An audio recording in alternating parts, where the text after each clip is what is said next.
आज का हमारा क्वेश्चन है चैप्टर 5 से क्लास 10 का एक्सरसाइज 5.3 क्वेश्चन नंबर 11।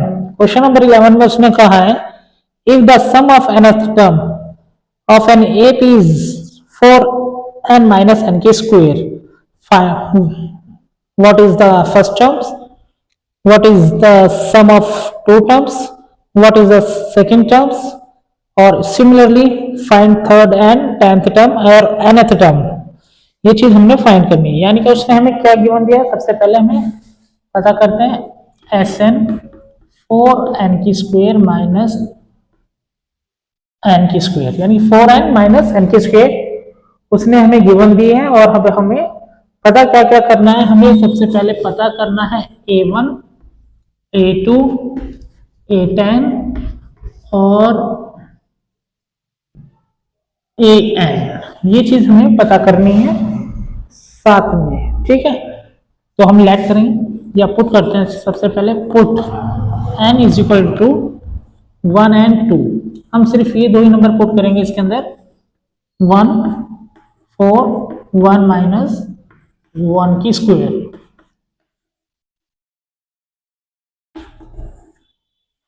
थ्री। ठीक है, तो ये हो गया S1। जो S1 होता है वो A1 के बराबर होता है। ठीक है, अब लेते हैं 2।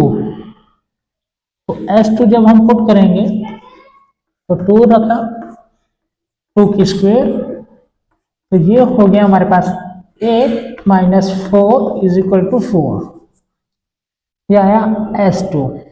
ठीक है, तो S2 क्या होता है हमारे पास, S2 होता है A1 प्लस A2। ठीक है, तो S2 कितना है 4 और A1 कितना है हमारे पास 3, तो A2 कितना हो जाएगा, 3 इधर लेके जाएंगे, माइनस करेंगे 4 में से, तो A2 हो जाएगा हमारे पास 1। A2 कितना हो गया 1। अब D निकालेंगे, D का formula A2 minus A1, 1 minus कितना करना हमने 3, तो कितना हो गया D माइनस 2, तो D हो गया हमारे पास माइनस 2। अब जो हमें निकालना है वो देख लेते हैं A10। A10 का फॉर्मूला हमारे पास है A प्लस 9D। A कितना है 3 प्लस 9 माइनस 2, 3 माइनस कितना हो गया 18 और आंसर आया माइनस 15। ठीक है, अब आता है an का formula a plus n minus 1 b। Same procedure 3 plus n को वैल्यू को n रखिए, 1 को 1 माइनस 2। अब माइनस 2 से इसको भी मल्टीप्लाई करना, इसको भी मल्टीप्लाई करना, तो ये जो 3 माइनस 2n प्लस 2 और ये आंसर आया मेरे पास 5 माइनस 2n। ठीक है, इस तरीके से ये क्वेश्चन हमारा कंप्लीट हो जाएगा। आपको पसंद आए तो लाइक सब्सक्राइब और कमेंट कीजिए और हमें सपोर्ट भी करते रहिए, आगे शेयर कर कर। और किसी भी तरीके से हमें अभी सपोर्ट करने की जरूरत नहीं है। ठीक है, तो अब आता है हमारा क्वेश्चन नंबर 12।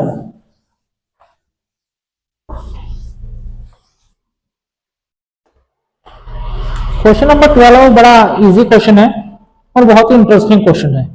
उसने कहा find the sum of first 40 positive integer divisible by 6। यानी कि ऐसे 40 इंटीजर का सम निकालना है जो 6 से डिवाइड हो सके। तो हमें ए पी चाहिए 6 12, यहाँ ए पी लिख लेते हैं। क्वेश्चन नंबर 12 का 6 12 40 इंटीजर, यानी कि 6 को 4 से मल्टीप्लाई करेंगे 240 40 आ गया। ठीक है, तो a मेरे पास हो गया 6, an हो गया मेरे पास 240 और n तो मेरे पास ऑलरेडी कितना है हमारे पास 40, क्योंकि उसने 40 इंटीजर से बोले तो 40 हो गया। अब मुझे इसको क्या करना है, सम पता करना है। तो s 40 अपॉन 2 6 प्लस 240 20, तो उसे कैंसिल करने पर तो इन दोनों को प्लस करेंगे 246 तो 0 का 0, 12, 9 और 4 हमारा आंसर आ जाएगा। इतना छोटा सा आंसर होता है, लेकिन अगर हम इसको ध्यान से करें तो ठीक है। अब आता है क्वेश्चन नंबर 13। क्वेश्चन नंबर 13 में उसने कहा find the sum of first 15 multiples of 8, यानी कि इस सेम तरीके का क्वेश्चन है, बिल्कुल कोई चेंजेस नहीं करनी है कि फर्स्ट मल्टीपल्स ऑफ 8 चाहिए हमें। क्या चाहिए? First multiples of 8।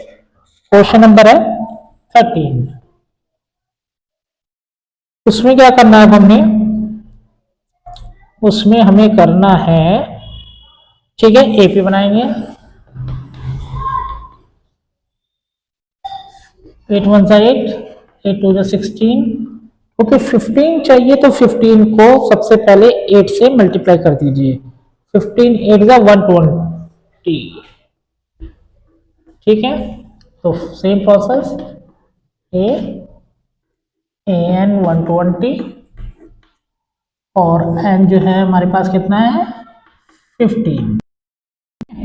अब इसको दोबारा से सॉल्व कर लेते हैं हम लोग। ऐसा नहीं निकालना क्योंकि सम बोला था, तो छोटा वाला फॉर्मूला लगा देते हैं। अब तो मैं फॉर्मूला इसलिए लिख रहा हूँ कि बार बार अगर मैं ऐसा करूँ तो हो सकता है आप लोगों को फॉर्मूला याद ना रहे, तो फॉर्मूला याद करना भी ज़रूरी होता है एक बारी, और फिर इसको सॉल्व कर दीजिए। अब इन दोनों को प्लस करेंगे क्योंकि पहले हमने इसको कैंसिल कर दिया था, पर अब हम इसको कैंसिल नहीं कर सकते क्योंकि ये 7.5 आएगा, फिर मल्टीप्लाई करेंगे तो गलत हो जाए, होने के चांसेस बढ़ सकते हैं, इसलिए पहले प्लस कर दीजिए। हो गया प्लस। अब 2 से इसको कैंसिल कर दिया, यहाँ 6 आया और ये 4 आया, तो 15 को मल्टीप्लाई करना है 64 से। तो 15 4 का 60, 0 से कैरी 6 90 और 96 इज आंसर, ठीक है। अब इसी तरीके से हमारा क्वेश्चन नंबर है 14। क्वेश्चन नंबर 14 कहता है find the sum of the odd numbers between 0 to 50, यानी कि हमें ओड नंबरों का सम पता करना है जो 0 से लेके 15 के बीच में हो, ठीक है। तो ये क्वेश्चंस भी बड़ा ही इजी है। कैसे? अगर हम ध्यान दें तो एपी जो बनती है हमारी वो कुछ बनेगी इस तरीके से। कैसे?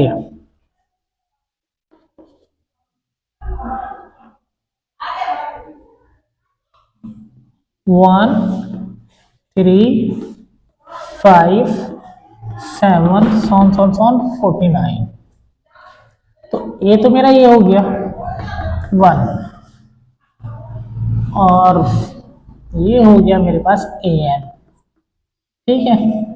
क्योंकि यहाँ हमें एन गिवन नहीं दिया, वैसे हमें पता है कि 25 होता है, पर कैसे होता है वो हम निकालने की कोशिश करेंगे। तो हम सबसे पहले डी निकालते हैं। क्या निकालते हैं? डी। 3 - 1 = 2। क्लियर? तो अब मुझे ए एन का फॉर्मूला लगाना है ताकि मैं डी निकाल सकूं। ठीक है, ये 49 आ गया मेरे पास, यहाँ 1 आया प्लस n - 1 d2। 49 में से 1 को माइनस कर देंगे तो n - 1 2 48 n - 1 ब्रैकेट क्लोज और 2 डिवाइडिंग में जाके 24 और n - 1 इधर जाके प्लस हो जाएगा, तो d कितना n कितना हो जाएगा मेरे पास 25। अगर n मेरे पास 25 आ गया है तो ऐसा निकालना आसान है। 25/2, ये कितना है 1, n कितना है 49, इन दोनों को प्लस करेंगे तो कितना आएगा 50, ठीक है। और 50 को क्या कर देना हमने 2 से डिवाइड, तो कितना आ गया 25 की स्क्वायर 625। इस तरीके से हमारे आज ये 14 क्वेश्चंस कंप्लीट होते हैं, ठीक है। तो ये बिल्कुल ही आसान है चैप्टर, घबराने की जरूरत नहीं है। इसके बाद जब ये चैप्टर खत्म हो जाएगा हम कोऑर्डिनेट ज्योमेट्री करेंगे और फिर उसके आगे भी जो भी क्वेश्चंस हो गए हमारे उनको करने की कोशिश करेंगे। अगर आप लोगों को पसंद आए तो प्लीज़ लाइक कीजिए, सब्सक्राइब कीजिए और शेयर भी कीजिए, जिससे कि जो इसको भी ज़रूरत हो वो ये काम कर सके। इसको हिंदी में भी एक्सप्लेन किया जा सकता है, अगर ज़रूरत है किसी को हिंदी में तो वो लिख दीजिए, हम उसको हिंदी में भी एक्सप्लेन कर देंगे।